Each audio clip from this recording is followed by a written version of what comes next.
सभी साथियों का एक बार पुनः स्वागत है भारतीय विजन क्लासेस में। आज हम देखेंगे बिहार पीजीटी 2023 जिसकी परीक्षा 8/12/2023 को हुई थी। यानी इसमें हम प्रीवियस ईयर क्वेश्चन के जितने भी प्रश्न हैं जो पीजीटी हिंदी में आए थे सभी प्रश्नों को हम एक एक प्रश्न व्याख्या सहित उत्तर देखेंगे।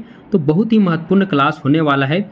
जो भी विद्यार्थी बिहार पीजीटी 2024 की तैयारी कर रहे हैं उनके लिए क्लास बहुत ही महत्वपूर्ण रहेगा, क्योंकि परीक्षा में बैठने से पहले आप एक बार जरूर देख लें कि परीक्षा में किस प्रकार से प्रश्न आते हैं। तो यह प्रश्न जितने भी प्रश्न हैं जो हिंदी विषय में आए थे, पीजीटी हिंदी में जितने भी प्रश्न आए थे सभी प्रश्नों को हम व्याख्या सहित उत्तर देंगे आपको। यानी बहुत ही महत्वपूर्ण क्लास होने वाला है, ताकि परीक्षा में जाने से पहले आप समझ लें कि परीक्षा का जो लेवल है, प्रश्न का जो लेवल है, किस प्रकार परीक्षा में सारे प्रश्न आते हैं। तो सभी प्रश्नों को हम आज देखेंगे।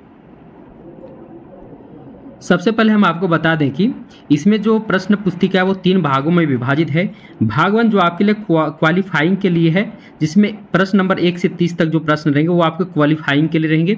और प्रश्न नंबर 31 से लेकर प्रश्न नंबर 150 तक जितने भी प्रश्न हैं उसी से आपका मेरिट बनेगा।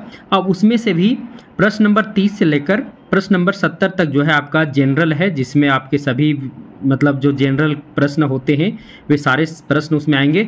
और प्रश्न नंबर 71 से लेकर प्रश्न नंबर 150 तक जितने भी प्रश्न रहेंगे सभी प्रश्न आपके हिंदी भाषा से संबंधित रहेंगे, जो आपका अनिवार्य भाषा है। आप अगर हिंदी के विद्यार्थी हैं तो आपके सारे प्रश्न हिंदी से ही, यानी हिंदी साहित्य का इतिहास, हिंदी ग्रामर इत्यादि से सभी प्रश्न रहेंगे। तो चलिए हम आपको बता दिए, हम आज देखेंगे प्रश्न नंबर 71 से लेकर 150 तक के प्रश्नों को, क्योंकि हम हिंदी के प्रश्नों को ही आज हम देखेंगे। चलते हैं पार्ट 3 में। यानी आपका पार्ट 1 को बता दिए क्वालिफाइंग के लिए है। पार्ट 2 में आपका जनरल प्रश्न रहेंगे, जो सभी जगह से आपके जितने भी है पर्यावरण से लेकर जितने भी तरह के जो जनरल प्रश्न परीक्षा में पूछे जाते हैं वे सारे जनरल प्रश्न उसमें रहेंगे। उसमें आपके रीजनिंग वगैरह भी हो सकते हैं। चलते हैं पार्ट 3 जो आपका विषय से संबंधित है, और ये हिंदी विषय की हम देख रहे हैं। तो यहाँ पहला प्रश्न है, देखिए 71 नंबर का प्रश्न है, निम्नलिखित में कौन सी सिद्धों की वाणियों की भाषा है। देखिए जितने भी प्रतियोगी परीक्षा में आप बैठते होंगे उसमें आपको 4 ऑप्शन, यहाँ आपको बिहार के अगर पीजीटी की तैयारी करें तो आपको 5 ऑप्शन देखने को मिलेंगे। तो निम्नलिखित में कौन सी सिद्धों की वाणियों की भाषा है। सद्दुकड़ी भाषा, संध्या भाषा, खिचड़ी भाषा। उपर्युक्त में से एक से अधिक, यानी उपर्युक्त जो 3 ABC है उसमें से अगर आपको लगता है कि नहीं इसमें से 2 सही आंसर है तो आप ऑप्शन नंबर डी को चूज कर सकते हैं, और ई आपका है इनमें से कोई नहीं। तो इसका सही आंसर क्या है, तो सभी को पता है सिद्धों की भाषा क्या थी। सद्दुकड़ी भाषा, तो ये सद्दुकड़ी खिचड़ी भाषा कुल मिलाकर कह सकते हैं इनका संबंध जो कबीरदास से है। तो सिद्धों की भाषा सभी लोग जानते हैं, बहुत ही प्रचलित है। तो सिद्धों की भाषा थी संध्या भाषा। तो इसका सही आंसर क्या होगा, ऑप्शन नंबर बी। अब प्रश्न नंबर 72 की ओर हम चलते हैं। प्रश्न नंबर 72 है, इनमें से कौन सा कवि कौन आदिकाल के कवि हैं। इनमें से कौन है जो आदिकाल के कवि हैं। तो देखिए यहाँ देखना है इनमें से कौन है जो आदिकाल के कवि हैं। प्रश्न नंबर 72, हृदयराम, नाभादास, प्राणचंद्र और उपर्युक्त में से एक से अधिक या इनमें से कोई नहीं। तो आपको पहचानना है। तो हृदयराम देख लीजिए, हृदयराम जो आपके भक्ति काल के कवि हैं, नाभादास भी भक्ति काल के कवि हैं, प्राणचंद्र चौहान ये भी भक्ति काल के कवि हैं। तो यहाँ ऑप्शन नंबर डी है, इनमें से एक से अधिक ये भी नहीं होगा। तो कुल मिलाकर कह सकते हैं इसमें 3 ऑप्शन में तीनों ऑप्शन अगर आपका सही नहीं है तो चौथा ऑप्शन तो होगा ही नहीं। तो इसका सही आंसर क्या हो जाएगा, ऑप्शन नंबर ई। प्रश्न नंबर 73 की ओर चलते हैं। प्रश्न नंबर 73 है, इनमें से कौन आकाशदीप कहानी के रचयिता हैं। कौन है जो आकाशदीप कहानी के रचयिता हैं। जयशंकर प्रसाद, चंद्रधर शर्मा गुलेरी, जैनेन्द्र कुमार या उपर्युक्त में से एक से अधिक या उपर्युक्त में से कोई नहीं। तो आकाशदीप के रचनाकार कौन है, तो आकाशदीप के रचनाकार जयशंकर प्रसाद है। देखिए किसी कहानी के रचनाकार आ जाए या फिर कोई कविता के रचनाकार आ जाए तो आपका ऑप्शन इनमें से एक से अधिक हो ही नहीं सकता।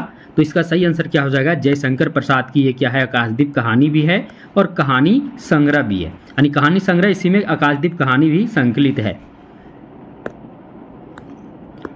प्रश्न नंबर 74 में चलते हैं। प्रश्न नंबर 74 है, इनमें से कौन लॉर्ड कर्जन के शासन पर करारे आघात करने वाले लेखक हैं? प्रश्न नंबर 74। तो प्रश्न नंबर 74 में क्या कहा गया है, इनमें से कौन है जो लॉर्ड कर्जन पर करारे आघात करने वाले लेखक हैं?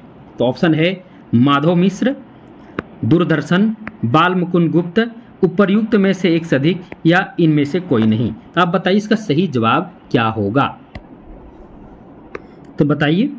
तो इसमें आप बता सकते हैं कि जो बाल मुकुंद गुप्त जी हैं इसके करेक्ट आंसर होंगे, क्योंकि इनका जो रचना है, इनका जो एक प्रकार से व्यंग्य कृति है शिव शंभू के चिट्ठे, जिसमें विदाई संभाषण इन्होंने एक भाषण के रूप में जो सर्वाधिक लोकप्रिय इनका व्यंग्य रचना है, जिसमें उन्होंने लॉर्ड कर्जन का जो भारत में शासन किए थे उसी पर उन्होंने इसमें चर्चा किया है। और लॉर्ड कर्जन जो है भारत में 1899 से 1904 और 1904 से 1905 तक क्या रहे थे, भारत के लॉर्ड के रूप में रहे थे।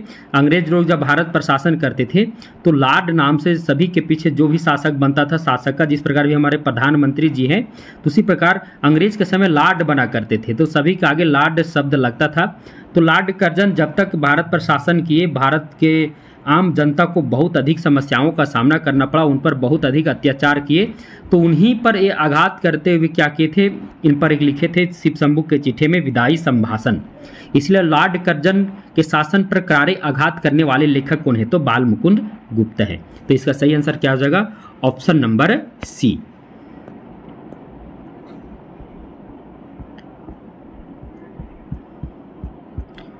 प्रश्न नंबर 75 है, सिद्ध कवियों में से कौन सर्वप्रथम माने जाते हैं? अब सिद्धों में सर्वप्रथम कौन है तो इसमें आपको कहने की आवश्यकता है ही नहीं। तो प्रश्न नंबर 75 का सही जवाब क्या हो जाएगा? तो सरहप्पा प्रथम सिद्ध कवि हैं, तो इसका सही आंसर हो जाएगा सरहप्पा। प्रश्न नंबर 76 में चलते हैं, इनमें से कौन राम काव्य परंपरा के कवि हैं? राम काव्य परंपरा, रामचंद्र चौहान, तुलसीदास, नंददास, या उपर्युक्त में से एक से अधिक, या उपर्युक्त में से कोई नहीं। प्रश्न नंबर 76। तो प्रश्न नंबर 76 को समझना है। प्राणचंद्र चौहान ये राम भक्ति काव्य धारा के कवि हैं। तुलसीदास तो कहने की आवश्यकता ही नहीं, ये तो राम भक्ति काव्य धारा के प्रतिनिधि कवि हैं। नंददास जो हैं वो कृष्ण काव्य धारा के अंतर्गत आते हैं। तो इसमें दो ऑप्शन सही है, तो याद रखिएगा जब दो ऑप्शन आपको सही लगे तो आपका ऑप्शन इसमें से कोई नहीं होना चाहिए, सीधे आपको डी में चला जाना है, क्योंकि वहाँ दिया गया उपर्युक्त में से एक से अधिक। तो सही आंसर क्या हो जाएगा? उपर्युक्त में से एक से अधिक। प्रश्न नंबर 77 की ओर चलते हैं। कौन सी रचना अज्ञेय विरचित कहानी है? इनमें से कौन सी कहानी जो है वो अज्ञेय की कहानी है? देख लीजिए यहाँ 3 कहानी दी हुई हैं,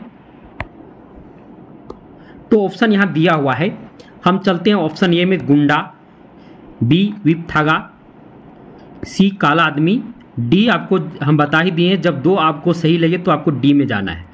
तो यहाँ गुंडा जो कहानी है सभी को पता है, जयशंकर प्रसाद जी का है। विपथागा जो कहानी है ये अज्ञेय जी का है। काला आदमी जो है ये अज्ञेय जी का कहानी नहीं है। ये किनका कहानी है? ये जो कहानी है राजेश श्रीवास्तव की कहानी है। तो इसका सही आंसर क्या हो जाएगा? यहाँ ऑप्शन में मेरा जो बी है इसका क्या हो जाएगा? सही आंसर हो जाएगा। प्रश्न नंबर 78 की ओर चलते हैं। प्रश्न नंबर 78 की ओर चलते बहुत ही महत्वपूर्ण प्रश्न आ गया। प्रश्न नंबर 78 में प्रश्न है, इनमें से विद्यापति के पिता का नाम क्या है? इनमें से विद्यापति के पिता का नाम क्या है? तो कमलापति ठाकुर, देखिए एक प्रश्न, कमलापति ठाकुर, उमापति ठाकुर, रमापति ठाकुर, उपर्युक्त में से एक से अधिक। ये ऑप्शन तो होगा ही नहीं, क्योंकि एक व्यक्ति के 2 पिता नहीं हो सकते हैं, तो ये ऑप्शन तो लेकर ही नहीं चलना है। अभी 3 में देखना है, अगर 3 में नहीं होगा सीधे आपका ऑप्शन नंबर ई में चले जाएंगे। कमलापति ठाकुर बिल्कुल नहीं है, उमापति ठाकुर है ही नहीं, रमापति ठाकुर ये भी नहीं है। सबको पता है कि विद्यापति के जो पिता हैं वो कौन थे? गणपति ठाकुर थे। कौन थे? गणपति ठाकुर। तो गणपति ठाकुर अगर आपका ऑप्शन में नहीं है तो सही जवाब आपका हो जाएगा ऑप्शन नंबर ई। अगला प्रश्न है प्रश्न नंबर 79। रोवहु सब मिलके आहू भारत भाई, हा हा भारत दुर्दशा न देखी जाई। इनमें से कौन उपर्युक्त पंक्तियों के रचयिता हैं? तो सबसे पहले बता दें, जो पंक्ति है ये भारत दुर्दशा नाटक से ली गई है। जो भारत दुर्दशा जो नाटक है किनका प्रसिद्ध नाटक है? तो आप जानेंगे ये भारतेंदु हरिश्चंद्र जी का प्रसिद्ध नाटक है भारत दुर्दशा, उसी से इस पंक्ति को लिया गया है। तो इसका सही जवाब क्या हो जाएगा? ऑप्शन नंबर ये भारतेंदु हरिश्चंद्र। प्रश्न नंबर 80 की ओर चलते हैं। तो प्रश्न नंबर 80 है, निम्नलिखित में से कौन सा प्रतीकात्मक नाटक है? विशाख, एक घूंट, चंद्रगुप्त या डी में है उपर्युक्त में से एक से अधिक? तो आपको सही आंसर बताने हैं। तो सही आंसर होगा एक घूंट। आप हमें कमेंट बॉक्स में जरूर बताना एक घूंट किनकी नाटक है। नेक्स्ट प्रश्न है प्रश्न नंबर 81। इनमें से कौन मिर्जा राजा जय सिंह के आश्रय में रहने वाले कवि हैं? घनानंद, बिहारी, आलम, उपर्युक्त में से एक से अधिक या उपर्युक्त में से कोई नहीं? तो सभी को पता होगा कि मिर्जा जय सिंह के आश्रय में कौन रहे थे? तो बिहारी लाल रहे थे। तो सही जवाब क्या हो जाएगा आपका? बिहारी लाल। प्रश्न नंबर 42 में चलते हैं। निम्नलिखित में से जगनिक किस काल के कवि हैं? जगनिक के बारे में चर्चा। जगनिक जो बहुत प्रसिद्ध कवि हैं, तो जगनिक जो हैं वो किस काल के कवि हैं? प्रश्न नंबर 82, यानी जगनिक के बारे में आपको बताना है जगनिक किस काल के कवि हैं। तो सभी लोग पढ़े हैं, तो रीतिकाल में तो है ही नहीं, भक्तिकाल आप जब आदिकाल शुरू में पढ़े होंगे, प्रारंभ में आदिकाल में जगनिक की चर्चा है। जगनिक, तो सही आंसर क्या हो जाएगा? Option number C. प्रश्न नंबर 83 की ओर, अब 83 हो गया ना? नहीं, 83 नहीं हुआ है। प्रश्न नंबर 83 में अब चलते हैं। प्रश्न नंबर 83 में हम अब चलते हैं। तो प्रश्न नंबर 83 आपका है, बीती विभावरी जागरी, अंबर पनघट में डुबो रही, तारा घट उषा नागरी। निम्नलिखित में से कौन उपर्युक्त पंक्तियों के रचयिता हैं? तो प्रश्न नंबर 83 में यह जो पंक्ति है यह किस कवि की पंक्ति है, इसे आपको पहचानना है। तो प्रश्न नंबर 83 का सही जवाब क्या हो जाएगा? तो प्रश्न नंबर 83 का सही जवाब हो जाएगा जयशंकर प्रसाद। क्या हो जाएगा? जयशंकर प्रसाद। प्रश्न नंबर अब 84 में चलते हैं। प्रश्न नंबर 84 है, इनमें से कौन भारत भारती काव्य के रचयिता है? भारत भारती काव्य के रचयिता कौन है? यहाँ ऑप्शन दिया हुआ है, एक मिनट रुक जाइएगा। हाँ, निम्नलिखित में से कौन है जो भारत भारती काव्य के रचयिता है? ऑप्शन नंबर ये है अयोध्या सिंह उपाध्याय हरिओद। हम आपको बता चुके थे कि अगर किसी काव्य की, किसी कहानी की रचयिता पूछे तो आपका ऑप्शन एक होगा, ऑप्शन ए नहीं कि ऑप्शन नंबर डी बिल्कुल हमेशा के लिए बंद हो जाएगा, उस पर आप सोचना भी मत। अगर किसी काव्य की, किसी कहानी की, किसी उपन्यास की रचयिता पूछ दे तो ऑप्शन नंबर डी आपके लिए बिल्कुल क्लोज हो जाना चाहिए, उस पर आपको जाना ही नहीं है। आपके पास सिर्फ 4 ही ऑप्शन रहेंगे। पांचवा जो डी ऑप्शन तभी उपलब्ध रहेगा जब आप देखिएगा कि उस टाइप का प्रश्न रहेगा, तब मान लो इनमें से कौन सी रचना जयशंकर प्रसाद की है। अब वहाँ पर हो सकता है कि आप 2 रचना दे दिया जाए जयशंकर प्रसाद की, तो उस टाइप में आपको डी ऑप्शन आपके लिए हमेशा खुला रहेगा। लेकिन जहाँ आपको सिर्फ रचयिता का नाम पूछेगा किसी एक रचना का, तो आपके लिए सिर्फ वो डी ऑप्शन जो है वो बिल्कुल क्या हो जाएगा? तो बंद हो जाएगा। तो आप इसका सही जवाब दीजिए, भारत भारती के रचयिता कौन है? ये काव्य है भारत भारती, इसके रचयिता को यहाँ पूछा गया है। तो भारत भारती के रचयिता कौन है? तो यहाँ ऑप्शन में तो मुझे एक भी सही नहीं लग रहा है, क्योंकि भारत भारती जो है, यह जो है भारत भारती, इसके रचनाकार मैथिली शरण गुप्त जी हैं। और मैथिली शरण गुप्त को इसी रचना पर, यानी भारत भारती के रचयिता मैथिली शरण गुप्त हैं, और मैथिली शरण गुप्त को इसी रचना पर महात्मा गांधी ने क्या कहा था? राष्ट्र कवि की उपाधि दी थी। और भारत भारती का जो रचना काल है, यानी समय है 1912 ईस्वी में की ये रचना है। और इसी रचना पर महात्मा गांधी जी ने क्या किया था? तो इन्हें राष्ट्र कवि की उपाधि दी थी। तो राष्ट्र कवि किन्हें कहा जाता है? तो मैथिली शरण गुप्त को कहा जाता है।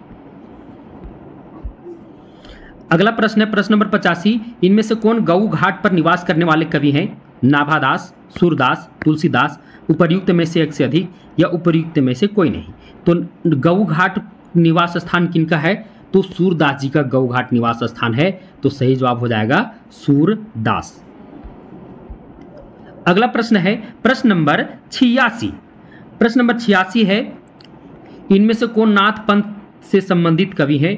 नागार्जुन, भट्ट केदार, जड़ भरत या उपर्युक्त में से एक से अधिक या इनमें से कोई नहीं? तो इसमें 2 ऑप्शन सही लग रहे हैं, तो इसका सही जवाब हो जाएगा नागार्जुन और जड़ भरत। तो सही जवाब हो जाएगा उपर्युक्त में से एक से अधिक।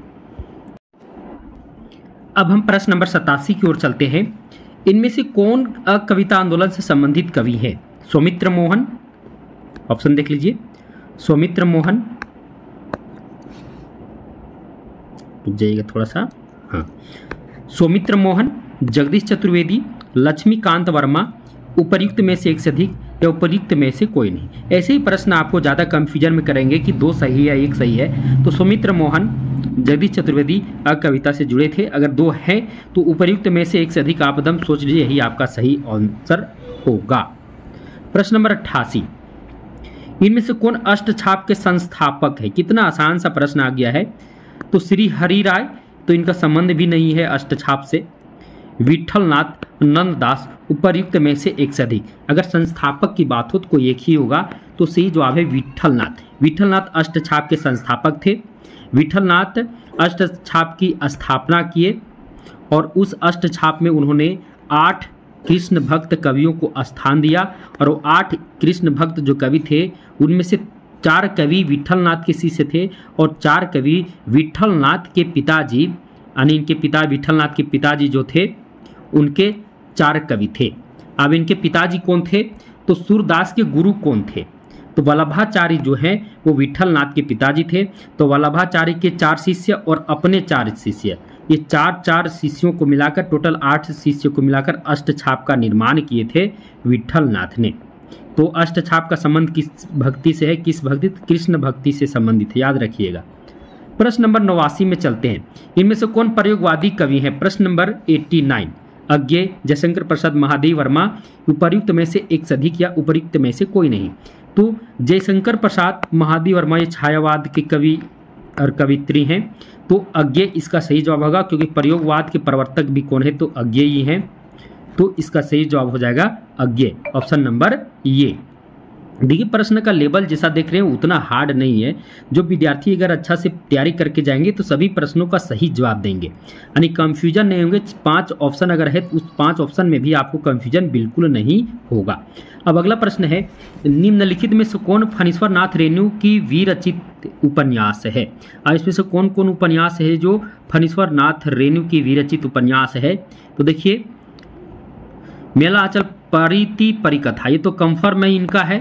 अब 2 है तो आप सीधा सीधी आपको तीसरा पर सोचना ही नहीं है, क्योंकि उपर्युक्त में से एक से अधिक ये ऑप्शन दिया हुआ तो डायरेक्ट आपका जवाब हो जाएगा उपर्युक्त में से एक से अधिक। प्रश्न नंबर 91 की ओर चलते हैं। अब देखिए प्रश्न नंबर 91, देखिए इसमें आपको 10 कुल मिलाकर 91 से 100 और आगे देखेंगे 100 से 110, यानी 20 ऐसे प्रश्न हैं जो आपके गद्यांश से हैं, जो आपके लिए प्लस पॉइंट है। सिर्फ इसमें आपको ज़्यादा ध्यान देना है और अच्छा से पढ़ना है। तो ज़्यादा ध्यान देना है और अच्छा से पढ़ना है। लिखा हुआ साहित्य उन्नति के साधनों में पुस्तकालयों का स्थान अत्यंत महत्वपूर्ण है। इनके द्वारा साहित्य की जीवन की रक्षा, पुष्टि और अभिवृद्धि होती है। पुस्तकालय सभ्यता के इतिहास का जीता जागता गवाह है। इसी के बल पर वर्तमान भारत को अपने अतीत गौरव पर गर्व है। पुस्तकालय भारत के लिए कोई नई वस्तु नहीं है। लिपि का आविष्कार आज तक लोग निरंतर पुस्तकों का संग्रह करते रहे। पहले देवालय, विद्यालय और नृत्यालय में इन संग्रहों का प्रमुख स्थान होते थे। इनके अतिरिक्त विद्वजनों के अपने निजी पुस्तकालय भी रहे हैं। मुद्रण कला और आविष्कार से पूर्ण पुस्तकों का संग्रह करना आजकल की तरह सरल बात न थी। आजकल साधारण स्थिति के पुस्तकालय में जितनी संपत्ति लगती है उतनी उन दिनों कभी कभी एक पुस्तकालय की तैयारी में लग जाया करती थी। भारत के पुस्तकालय संसार भर में अपना सानी नहीं रखते थे। प्राचीन काल में यही स्थिति नहीं रही। चीन, फारस प्रभृति दूर स्थित देशों से झुंड के झुंड विद्यानुरागी लंबी यात्राएं करके भारत आया करते थे। तो ये आपका क्या है? तो ये पूरा आपका गद्यांश है। देखिए गद्यांश को आप 3, 4 बार, 5 बार जितना टाइम होगा देना, क्योंकि आपके इधर जो प्रश्न थे वो बहुत जल्दी बनने वाले प्रश्न थे। आपको पूरे जो एग्ज़ाम है पूरे इसमें 150 प्रश्न है, आपको 150 समय मतलब 150 मिनट दिया भी गया है, तो आपको उसके हिसाब से ही चलना है। तो इसमें जो है आपको किस प्रकार चलना है, तो इसमें आपको ज़्यादा ध्यान से इस पूरे गद्यांश को पढ़ना है। पढ़ने के बाद यहाँ 91 से इसका प्रश्न है। तो पहला प्रश्न 91 से है। देखिए ये प्रश्न आप जितना ज़्यादा पढ़िएगा गद्यांश को उतना ज़्यादा आपको लाभ मिलेगी। तो निम्नलिखित में से कौन सा उपर्युक्त गद्यांश उपयुक्त शीर्षक है? अनुपर्युक्त जो गद्यांश है उसका उपर्युक्त शीर्षक कौन है? तो पुस्तकालय का महत्व, पुस्तकालय की उपलब्धियां, पुस्तकालय और भारत, उपर्युक्त में से एक से अधिक। अगर आपको लग रहा नहीं इसके बहुत सारे नाम हो सकते हैं, उपर्युक्त में से एक से अधिक या उपर्युक्त में से कोई नहीं। तो प्रश्न नंबर 91, तो प्रश्न नंबर 91 में है। तो प्रश्न नंबर 91 में जो आयोग मानी थी वो मानी थी पुस्तकालय और भारत को सही जवाब मानी थी। प्रश्न नंबर 92 में चलते हैं। पुस्तकों का संग्रह करना आजकल की तरह सरल बात न थी। पुस्तकों का संग्रह करना आजकल की तरह सरल बात ना थी। देखिए यहाँ जितने भी प्रश्न हैं आप इसका जवाब स्वयं आपको देने होंगे।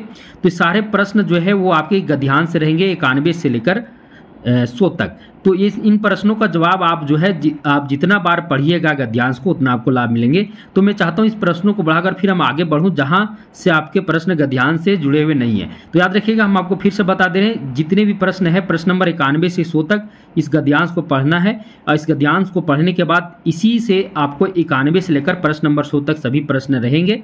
अब फिर आपको पुनः 101 से पुनः 110 तक फिर एक और गद्यांश रहेगा जिससे प्रश्न रहेंगे। तो आपको 10 और 10 20 नंबर यानी 20 अंक जो है आपका बहुत ही सेफ है। इस 20 अंक को आपको लाने में जितनी बार गद्यांश को पढ़ना पड़े उतनी बार पढ़िएगा, लेकिन सही जवाब दीजिएगा क्योंकि ये आपके लिए प्लस पॉइंट है ये गद्यांश। अब आगे चलते 110 के बाद क्या है, तो इसको 110 के बाद के प्रश्नों को हम देखते हैं। अब 111 में हम चलते हैं। अब फिर 111 आपका इधर जो है 111 से लेकर पूरे 150 तक, यानी 111 से लेकर 150 तक जितने भी प्रश्न रहेंगे लगभग सभी प्रश्न आपके व्याकरण से संबंधित रहेंगे। तो यहाँ प्रश्न है निम्नलिखित में से कौन सी भाववाचक संज्ञा है? उत्तर, मंगलवार, सामीप्य, उपर्युक्त में से एक से अधिक या उपर्युक्त में से कोई नहीं।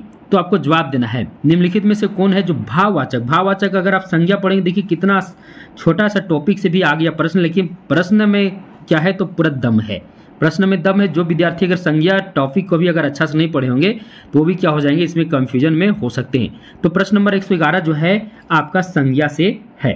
तो प्रश्न नंबर 111 का सही जवाब क्या हो जाएगा? मंगलवार। तो ये तो आपका जो है व्यक्तिवाचक में चला जाएगा, तो सही जवाब हो जाएगा सामीप्य। अगला प्रश्न है निम्नलिखित में से कौन सा गुणवाचक विशेषण है? अब गुणवाचक विशेषण की बात हो रही है। दूना, सब, कुछ, उपर्युक्त में से एक से अधिक या प्रश्न नंबर इसका अंतिम ऑप्शन ई भी है, उपर्युक्त में से कोई नहीं। तो आप सही जवाब दीजिए। प्रश्न नंबर 112 का सही जवाब क्या होगा? तो प्रश्न नंबर 112 में लग रहा है कि इसमें दूना मतलब 2 गुना, ये तो संख्यावाची के बात में चला गया है। सब ये भी नहीं लग रहा, कुछ ये भी नहीं लग रहा है। तो कुल मिलाकर ये सब जो है ये तीनों ऑप्शन बिल्कुल सही नहीं है, तो आपका सीधा ऑप्शन ई हो जाएगा। प्रश्न नंबर 113 में चलते हैं। निम्नलिखित में से कौन सा द्वंद्व समास का उदाहरण? द्वंद्व समास अगर समास आप पढ़े होंगे तो आपको पता होगा द्वंद्व समास में जो होता है एक तो ट्रिक है, बीच में योजक चिन्ह लगा रहता है। अगर ट्रिक नहीं भी है तो द्वंद्व समास का जब विग्रह करते हैं तो 2 स्वतंत्र शब्द बनते हैं जो क्या होते हैं, एक दूसरे पर आश्रित नहीं रहते हैं, अर्थात दोनों पद द्वंद्व समास के दोनों पद प्रधान होते हैं। ये आप पढ़े होंगे, दोनों पद क्या होते हैं, प्रधान होते हैं। तो और द्वंद्व समास का विग्रह करने पर बीच में और, एवं, अथवा आता है। अब यहाँ देखिए प्रत्येक में तो ये नहीं होगा, प्रत्येक आपका पहला शब्द क्या उपसर्ग है, ये तो सीधा आपका कहाँ चला जाएगा, ये अव्ययीभाव समास में चल जाएगा। परोक्ष ये तो 2 भाग में बट ही नहीं रहा है। ऋषि मुनि, देखिए कितना आसान सा इसका जवाब था, ऋषि मुनि, ऋषि और मुनि। तो यही आप पहचानने का ट्रिक है द्वंद्व समास का। तो सही जवाब क्या आ जाएगा, ऑप्शन नंबर ये ऋषि और मुनि यानी ऋषि मुनि इसका सही जवाब है। प्रश्न नंबर 114 में चलते हैं। प्रश्न नंबर 114 में है व्यक्तिवाचक संज्ञा पूछा है। व्यक्तिवाचक संज्ञा उसे कहते हैं जो खास नाम आते हैं, खास नाम जो एक है यानी 2 नहीं है, यानी वैसे नाम जो खास हैं जिस नाम को लेने के बाद सिर्फ उसी का बोध होता है, दूसरा चीज़ का बोध नहीं होता है, उसी को व्यक्तिवाचक संज्ञा कहते हैं। जिसमें खास नाम आते हैं, प्रसिद्ध नाम आते हैं और जो हमेशा एक वचन में ही होते हैं, उनका बहुवचन नहीं हो सकता है, वही शब्द व्यक्तिवाचक संज्ञा होते हैं। तो अब यहाँ देखिए और तो और उसे हम माप, तोल और गिन तीनों चीज नहीं सकते, माप, तोल और गिन भी नहीं सकते, माप भी नहीं सकते, ना तोल सकते, ना ही हम गिन सकते हैं, यानी वे प्रसिद्ध होते हैं और हमेशा एक वचन में होते हैं। अब यहाँ देखिए बहन, बहन से हम बहनों भी कर सकते हैं। तो बहन तो नहीं होगा, बहन आपका जातिवाचक हो जाएगा। कलम भी देखिए, ये भी आपका जातिवाचक है। पानी, पानी को हम गिन तो नहीं सकते पर माप तोल सकते हैं। तो इसमें से एक भी ऐसा शब्द नहीं है जो खास शब्द है, प्रसिद्ध शब्द है, एक वचन में रहने वाला शब्द है। तो पानी एक वचन में नहीं, तो पानी को माप सकते हैं 2 लीटर 3 लीटर, लेकिन यहाँ पर जो है व्यक्तिवाचक संज्ञा में एक खास चीज़ आता है जो हमेशा एक वचन में होता है और जो प्रसिद्ध होता है। क्या होता है? प्रसिद्ध होता है। तो इसमें से एक भी जवाब हमें सही नहीं लग रहा है, तो इसका ऑप्शन नंबर क्या हो जाएगा? ई इसका सही जवाब हो जाएगा। अब प्रश्न नंबर 115 में चलते हैं। प्रश्न नंबर 115 है, निम्नलिखित में से कौन सकर्मक क्रिया है? खाना, कहना, दौड़ना। अब किस क्रिया के साथ सकर्मक मतलब कर्म जुड़ा है? किस क्रिया के साथ कर्म जुड़ा है? अब यहाँ देखिए 115, प्रश्न नंबर 115। तो खाना बिना कर्म के खाना नहीं खा सकते। जब भी खाना का प्रयोग किया, मैं खाना खाता हूँ, क्या खाता हूँ? तो मैं कुछ तो खाता हूँ, दाल खाता हूँ, भात खाता हूँ, है ना। तो ये तो सही आपका, ये सकर्मक क्रिया है। कहना, दौड़ना जो है यह जो है अकर्मक है, लेकिन कहना क्या, आप किसी को मैं कहूँगा तो कुछ बात तो कहूँगा, मैं उसे कहता हूँ तो कुछ तो कहूँगा। तो इसमें ए और बी दोनों सही है, तो ऊपर इसका सही जवाब हो जाएगा उपर्युक्त में से एक से अधिक। प्रश्न नंबर 116 है, निम्नलिखित में से कौन, थोड़ा सा और इसको बेहतर कर दे रहे हैं थोड़ा, हाँ अब आगे, हाँ, निम्नलिखित में से कौन सी समास की परिभाषा है? समास की परिभाषा यहाँ दिया हुआ है, थोड़ा सा ऑप्शन और छोटा करना होगा क्योंकि ऑप्शन नंबर ई आपका नहीं दिख रहा है, अब दिखा। हाँ, निम्नलिखित में से कौन सी समास की परिभाषा है? समास में 2 या 2 से अधिक वर्णों का संयोग होता है। समास आप पढ़ेंगे, समास में वर्णों का नहीं शब्दों का क्या होता है? संयोग होता है। समास में 2 या 2 से अधिक वाक्यों का संयोग होता है। ये दोनों ऑप्शन तो चले गए। समास में 2 या 2 से अधिक पदों का संयोग होता है, बिल्कुल सही है। और उपर्युक्त में से एक से अधिक होगा नहीं, क्योंकि 2 पहले से ही क्या हो चुके हैं, तो गलत हो गए हैं। तो सही जवाब होगा ऑप्शन नंबर सी। समास 2 पदों का क्या होता है? मेल होता है। 2 शब्दों के मिलने से पुनः एक नया शब्द ही बनता है। यानी शब्दों के 2 या 2 से अधिक शब्दों या पदों के मेल से बने नए शब्द या पद को क्या कहते हैं? तो समास कहते हैं। समास का शाब्दिक अर्थ होता है संक्षिप्तीकरण, यानी इसमें शब्द मिलकर पुनः एक नया शब्द ही बन जाते हैं। और शब्दों के मेल से वाक्य का निर्माण होता है, शब्दों या पदों के मेल से। लेकिन अगर शब्द पद आपस में मिले और अगर फिर पुनः क्या बन जाए, तो शब्द ही बन जाए, यानी पद ही बन जाए, तो क्या कहलाते हैं? तो समास कहलाते हैं। प्रश्न नंबर 117 में चलते हैं। प्रश्न नंबर 117 में है, निम्नलिखित में से कौन सा अव्यय है? अव्यय को छांटना है। अव्यय, पुत्र होगा ही नहीं। पुत्र होगा, बताइए। जब, बिल्कुल होगा। ठीक, बिल्कुल होगा। तो जब 2 ऑप्शन आपको सही लग रहे हैं, तो ऑप्शन नंबर डी आपका सही जवाब हो जाएगा। प्रश्न नंबर 118 में चलते हैं। प्रश्न नंबर 118 है, निम्नलिखित में से कौन सा निश्चयवाचक सर्वनाम है? निश्चयवाचक सर्वनाम पहचान। निश्चय मतलब जहाँ यह रहेगा, याद रखिएगा, यह वह जहाँ भी आ गया, यह खासकर यह ये इस तरह आ गया, यह जा गया, तो यह आपका निश्चय का बोध कराता है। सही जवाब क्या हो जाएगा? तो ऑप्शन नंबर बी। प्रश्न नंबर अब 119 में हम चलते हैं। प्रश्न नंबर 119 है, निम्नलिखित में से कौन सा पुल्लिंग शब्द है? पुल्लिंग को पहचानना है। पुल्लिंग, प्रश्न नंबर 119। पुल्लिंग कौन है? अकड़, अफवाह, स्पर्श। उपर्युक्त में से एक से अधिक, तो स्पर्श आपका जो है पुल्लिंग शब्द है, जो इसका सही जवाब होगा। अब हम चलते हैं प्रश्न नंबर 120 की ओर। प्रश्न नंबर 120 है, कर्ता कारक ने का प्रयोग नहीं होता है। भूतकाल में, वर्तमान काल में, भविष्य काल में, उपर्युक्त में से एक से अधिक। यह नहीं है, तो वर्तमान काल, भविष्य काल में इसका प्रयोग नहीं होता है। तो एक में होता है, जिसका सही हो जाएगा उपर्युक्त में से एक से अधिक, क्योंकि यहाँ नहीं पूछा गया है। प्रश्न नंबर 121 में चलते हैं। निम्नलिखित में से शुद्ध शब्द का पर देखना है। शुद्ध शब्द कौन है? मंत्रिमंडल नहीं है, भ्रातागण ये भी नहीं है, यानी शुद्ध नहीं है, योगीवर ये भी नहीं है, तो इसमें से एक भी सही नहीं है। तो इसका सही जवाब हो जाएगा ऑप्शन नंबर ई। प्रश्न नंबर 121 का क्या हो जाएगा? ऑप्शन नंबर ई। प्रश्न नंबर 22 में चलते हैं। निम्नलिखित में से कौन सी सकर्मक क्रिया, अकर्मक है ना, अकर्मक क्रिया नहीं, अकर्मक क्रिया उसे कहते हैं जो बिना कर्म के संपन्न होती है, उस क्रिया को क्या कहते हैं?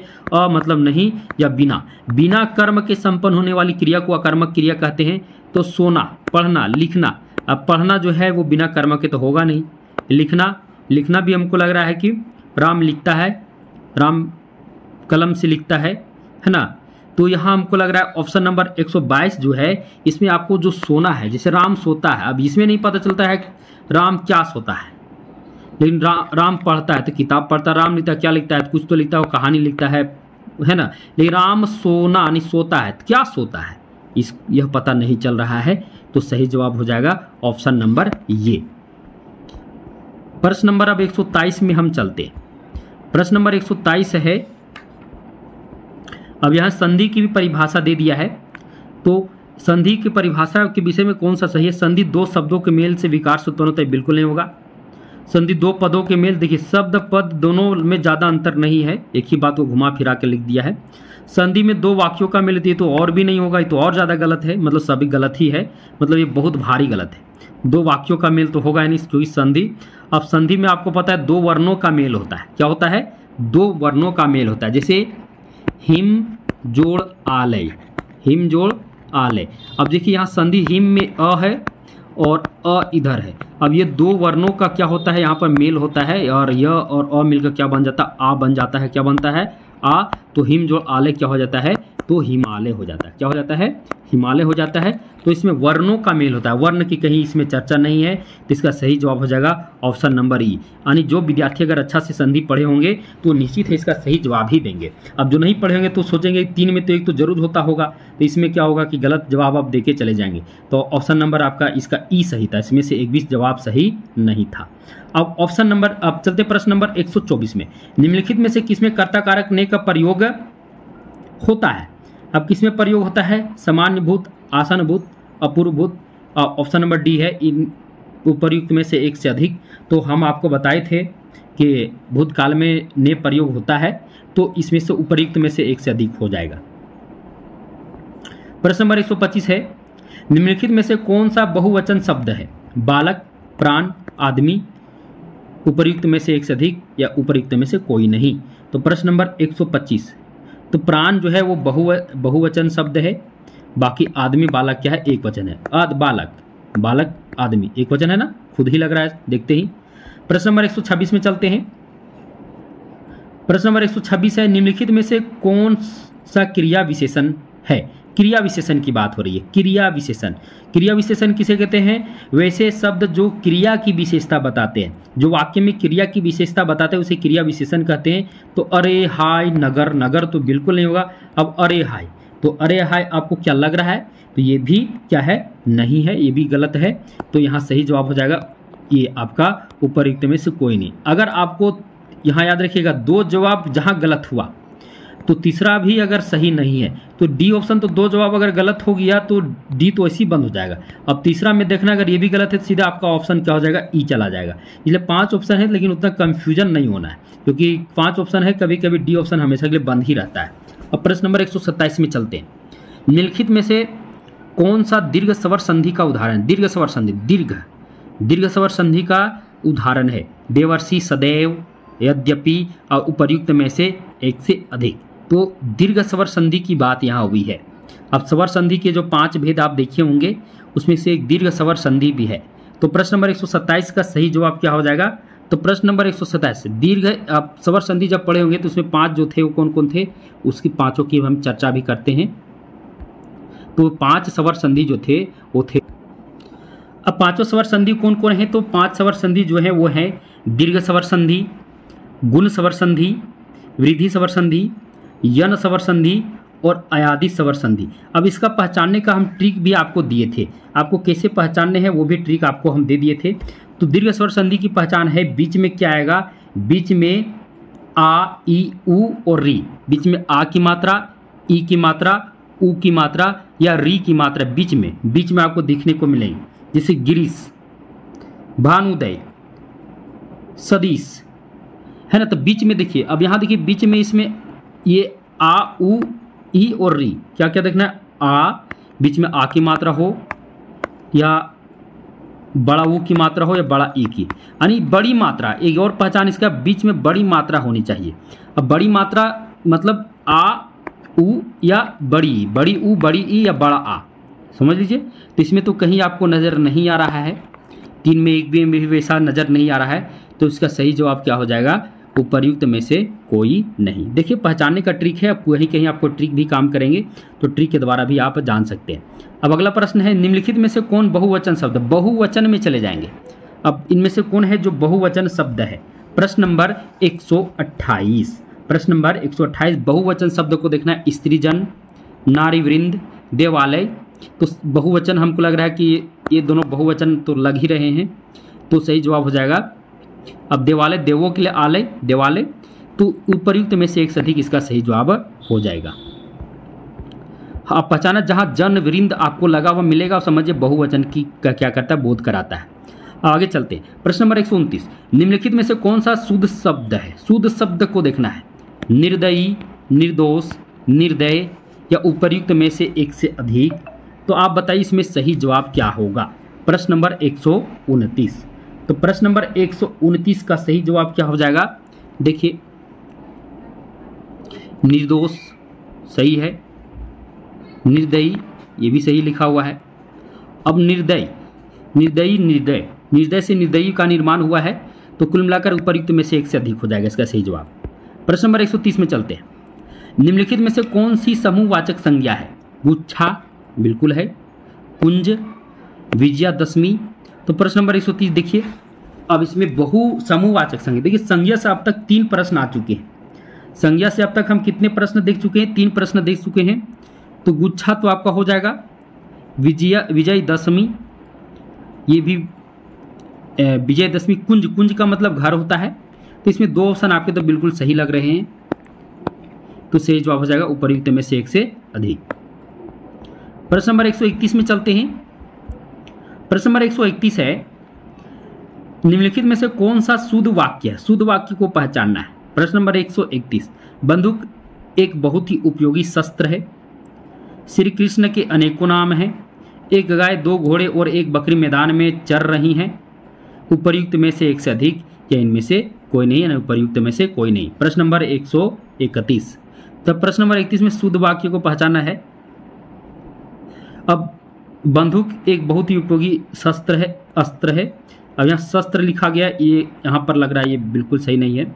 श्री कृष्ण के अनेकों नाम हैं, यहाँ अनेक नाम भी उससे, श्री कृष्ण के अनेक नाम हैं। अब 1 गाय, 2 घोड़े और 1 बकरी मैदान में चर रही हैं। तो अंतिम शब्द देखिए बकरी, अब बकरी के आधार पर इसे लिया जाएगा क्रिया को, तो चर रही हैं, तो लग रहा है कि ये सही जवाब है। तो प्रश्न नंबर 131 का सही जवाब क्या हो जाएगा? Option number C. प्रश्न नंबर 32 में चलते हैं, निम्नलिखित में से कौन सा बहुवचन शब्द है? बहुवचन अब पहचानना है, लोग, अक्षत, पुष्प, उपर्युक्त में से अधिक, एक से अधिक या उपर्युक्त में से कोई नहीं। प्रश्न नंबर 132, तो इसमें देखिए लोग, अक्षत ये दोनों क्या है? तो बहुवचन शब्द हैं, तो सही जवाब हो जाएगा उपर्युक्त में से एक से अधिक। प्रश्न नंबर 133 में चलते हैं, निम्नलिखित में से कौन सा पुल्लिंग शब्द है? पुल्लिंग शब्द को पहचानना है, अपेक्षा, अवज्ञा, अवस्था, उपर्युक्त में से एक से अधिक या उपर्युक्त में से कोई नहीं। तो इनमें से पहचानना है कि कौन जो है वो पुल्लिंग शब्द है। प्रश्न नंबर 133। अब प्रश्न नंबर 133 में हमें लगता है इसमें से ये स्त्रीलिंग है, ये भी स्त्रीलिंग है, अवस्था भी स्त्रीलिंग है, तो सभी स्त्रीलिंग है, तो पुल्लिंग शब्द है तो दिया ही नहीं, तो ऑप्शन नंबर डी इसका क्या हो जाएगा? ई क्या हो जाएगा? इसका सही जवाब हो जाएगा। अब प्रश्न नंबर 134 में चलते हैं। प्रश्न नंबर 134 है, निम्न में से कौन सा अशुद्ध शब्द है? अशुद्ध शब्द, पूजनीय, निरपराध, पौरुष, उपर्युक्त में से एक से अधिक या उपर्युक्त में से कोई नहीं। तो इसमें आपको पहचानना है अशुद्ध शब्द को। किस शब्द को पहचानना है? अशुद्ध शब्द। अब ऑप्शन 3 में ऑप्शन में आपको पहचानने हैं, निरपराध बिल्कुल सही है, पौरुष भी सही है, पूजनीय, देखिए पूजनीय ऐसे लिखा था, पूजनीय, तो इसमें ए जवाब क्या है? गलत है, अशुद्ध शब्द है। तो प्रश्न नंबर 134 का सही जवाब हो जाएगा ऑप्शन नंबर ये क्या हो जाएगा? इसका सही जवाब हो जाएगा, इसमें अशुद्ध शब्द को पहचानना था। अब प्रश्न नंबर 135 में चलते हैं, निम्नलिखित में से कौन सा अव्ययी भाव समास? देखिए समास से दूसरा प्रश्न आ चुका है। अव्ययी भाव समास पहचानना है, यथाशक्ति, समक्ष, मदान्ध, उपर्युक्त में से एक से अधिक या ई उपर्युक्त में से कोई नहीं। 135, प्रश्न नंबर 135। तो 135 जो है देखिए, यथाशक्ति, समक्ष, स, अथा, तो ये उपसर्ग हैं, उपसर्ग से मिलकर ये दोनों शब्द बने हैं, तो सही जवाब हो जाएगा अव्ययी भाव समास, इसमें से उपर्युक्त में से एक से अधिक। अब देखिए अव्ययी भाव समास का पहचानने का ट्रिक है, इसका जो पहला पद है वो एक उपसर्ग होता है। क्या होता है? उपसर्ग होता है। उपसर्ग प्रत्यय पढ़े होंगे तो आप तुरंत जान लेंगे। प्रश्न नंबर 136 है, निम्नलिखित में से अशुद्ध वाक्य है, अन्य शुद्ध वाक्य को पहचानना है तो कई रेलवे कर्मचारियों की गिरफ्तारी हुई। ऑप्शन नंबर ए बी है बाघ और बकरी एक घाट पर पानी पीते, ये सही है। साहित्य और जीवन का अभिन्न संबंध है, ये भी सही है। उपयुक्त में से एक से अधिक, तो हमको अशुद्ध वाक्य को पहचानना है, तो इसमें से अशुद्ध वाक्य कौन है उसे हमें क्या करना है, पहचानना है। तो ऑप्शन नंबर ये इसका क्या हो जाएगा, तो इसका ऑप्शन नंबर ये सही जवाब हो जाएगा। अब हम चलते प्रश्न नंबर 137 में। निम्नलिखित में से किसमें संप्रदान कारक के चिन्ह का प्रयोग हुआ है। वह घर से बाहर आया। संप्रदान, कर्ता ने कर्म को करण से संप्रदान के लिए। अब वह घर से बाहर आया, उसने लड़के को बुलाया है, उसने लड़के को मिठाइयाँ दी। उपर्युक्तों में से एक से अधिक, उपर्युक्त में से कोई नहीं। तो संप्रदान कारक, कर्ता ने कर्म को करण से संप्रदान के लिए होता है। संप्रदान में क्या होता है, प्रश्न नंबर 137 के लिए। तो उसने लड़कों को मिठाइयाँ दी, उसने लड़के को क्या की, मिठाइयाँ दी। अब देखिए यहाँ पर के लिए कहीं नहीं है, तो इसका सही जवाब है उपर्युक्त में से कोई नहीं, क्योंकि उसने के लिए कहीं है, के लिए संप्रदान के लिए, कर्ता ने कर्म को करण से संप्रदान के लिए, तो संप्रदान के लिए कहीं है ही नहीं, तो इसका सही जवाब हो जाएगा घर से बाहर, लड़के को से को, अब तो इसमें एक भी नहीं आया, तो सही जवाब है उपर्युक्त में से कोई नहीं। प्रश्न नंबर 138 में चलते हैं। प्रश्न नंबर 138, निम्नलिखित में से कौन सी जातिवाचक संज्ञा है। पटना, गंगा, नदी। उपर्युक्त में से एक से अधिक। जातिवाचक में संपूर्ण जाति का बोध हो, तो गंगा तो आपका व्यक्तिवाचक है, पटना भी आपका व्यक्तिवाचक है, तो जातिवाचक आपका सिर्फ नदी है, तो सही जवाब हो जाएगा ऑप्शन नंबर सी।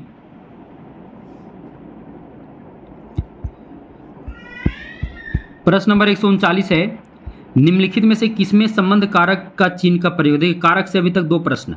संबंध, कर्ता ने कर्म को करण से संप्रदान के लिए अपदान से।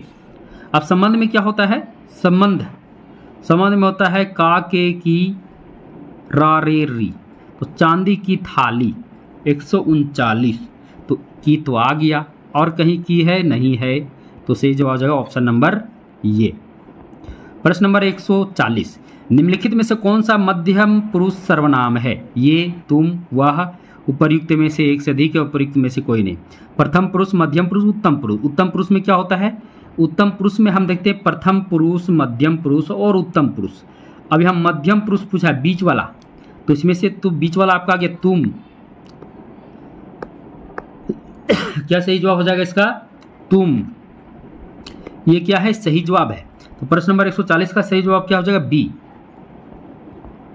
प्रश्न नंबर 141, जो दूसरे के स्थान पर अस्थायी रूप से काम करे। अनेक शब्दों के लिए एक शब्द क्या है, जो अस्थायी रूप से दूसरे के स्थान पर, तो उसे क्या कहेंगे, 141। तो 141 का सही जवाब हो जाएगा स्थानांतपत्र। स्थानांतपत्र का मतलब हुआ जो दूसरे की जगह पर स्थान पर अस्थायी रूप से काम करे, बाद में उसे हटाया भी जा सकता है, उसका स्थानांतरण किया जा सकता है। प्रश्न नंबर 142, निम्नलिखित में से कौन सा मेघ शब्द का पर्यायवाची शब्द है। मेघ 142, प्रश्न नंबर 142, तो पयोधर, जलधि। देखिए यहाँ तो लग रहे हैं एक से अधिक, सही जवाब लग रहा है, तो प्रश्न नंबर इसका क्या हो जाएगा, एक से अधिक, यानी डी ऑप्शन इसका सही हो जाएगा। प्रश्न नंबर 143 में चलते हैं। निम्नलिखित में से कौन सा अनवत शब्द का विपरीतार्थक है। अनवत शब्द का विपरीतार्थक कौन सा है। प्रश्न नंबर 143, तो अनवत का होता है उन्नत। अनवत के क्या होता है, उन्नत, तो सही जवाब हो जाएगा ऑप्शन नंबर सी। प्रश्न नंबर 144 है, दौड़ धूप करना मुहावरे का अर्थ है। दौड़ धूप करना, परिश्रम करना, बड़ी कोशिश करना, खूब उन्नति करना। या उपयुक्त में से एक से अधिक या उपयुक्त में से कोई नहीं। प्रश्न नंबर 144, तो दौड़ धूप करना मतलब नहीं था किसी काम के लिए करने कहते बहुत दौड़ धूप करी थी, एकदम नहीं हो रहा है मेरा काम, ऐसा लोग कहते हैं ना, मैं बहुत दौड़ धूप कर रहा हूँ लेकिन नहीं हो रहा है काम। दौड़ धूप मैंने बहुत कोशिश कर रहा हूँ, मतलब बड़ी कोशिश करना, इसका क्या होगा, सही जवाब होगा। प्रश्न नंबर 145, किसी काम से में दूसरों से बढ़ने की इच्छा या उद्योग के लिए एक शब्द क्या होगा। प्रतियोगिता, स्पर्धा, परिश्रम। उपयुक्त में से एक से अधिक, तो किसी भी काम में दूसरों से बढ़ने की इच्छा है, स्पर्धा करना, उसे क्या करते हैं, हम स्पर्धा करते हैं। प्रश्न नंबर 146, निम्नलिखित में से कौन सा जल शब्द का पर्यायवाची शब्द। जल का, किसका, जल का। प्रश्न नंबर 146, तो जल का क्या हो जाएगा, उदक।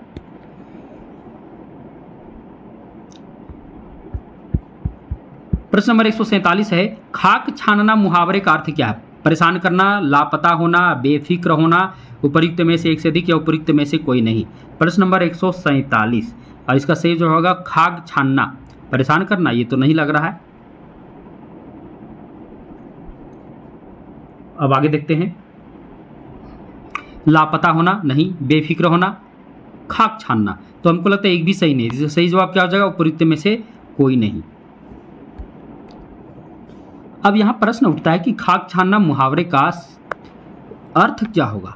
तो खाक छानना, क्या करना? खाक छानना, यानी कुल मिलाकर जो इधर उधर खूब भटकते हैं, परेशान रहते हैं, उन्हीं को खाक छानना कहते हैं। तो खाक छानना का मतलब क्या होता है? भटकना। क्या हो जाएगा? भटकना, इधर उधर भटकना। प्रश्न नंबर 148, निम्नलिखित में से कौन सा कृत्रिम शब्द का विपरीतार्थक है? कृत्रिम का विपरीतार्थक क्या हो जाएगा? तो इसका सही हो जाएगा 148 का। देखिए आपको हम बता चुके हैं, प्रश्न नंबर 148 का जो सही जवाब हो जाएगा ऑप्शन नंबर बी। प्रश्न नंबर 149 है, चिराग तले अंधेरा लोकोक्ति का अर्थ है। चिराग तले अंधेरा लोकोक्ति का अर्थ है अपनी बुराई नहीं दिखती, न परिश्रम कारण होगा न कार्य होगा, परिश्रम का फल अवश्य मिलता है, उपयुक्त में से एक से अधिक या उपयुक्त में से कोई नहीं। तो प्रश्न नंबर 149, तो चिराग तले अंधेरा, तो सही जो होगा अपनी बुराई नहीं जिसको दिखती है वो चिराग तले अंधेरा, उसी के लिए प्रयोग किया जाता है लोकोक्ति। अंतिम प्रश्न है आज का, निम्नलिखित में से कौन सा शुष्क शब्द का विपरीतार्थक है? तो शुष्क का क्या हो जाएगा? अगर ज्योग्राफी के विद्यार्थी रहते तुरंत इसको बता देते, लेकिन हिंदी के भी विद्यार्थी कमजोर नहीं, वो उनसे भी क्या है मतलब इस क्षेत्र में तो उनसे नहीं, फिर भी शब्दों के मामले बहुत तेज हैं। तो शुष्क शब्द का इसमें क्या करना है? विपरीत शब्द को देखना है। प्रश्न नंबर 150, तो इसका हो जाएगा आर्द्र। क्या हो जाएगा? आर्द्र। तो आज हम 150 प्रश्नों को देखें, फिर हम पिछले क्लास में एक और फिर से लेकर आ रहे हैं। ये आपका जो है बिहार पीजीटी 2.0 जिसकी परीक्षा 8/12/2023 को हुई थी, उसका जो पीजीटी का जो पत्र था, प्रश्न पत्र पूरे 150 प्रश्नों का था, जिसमें हम हिंदी के पत्रों को देखे।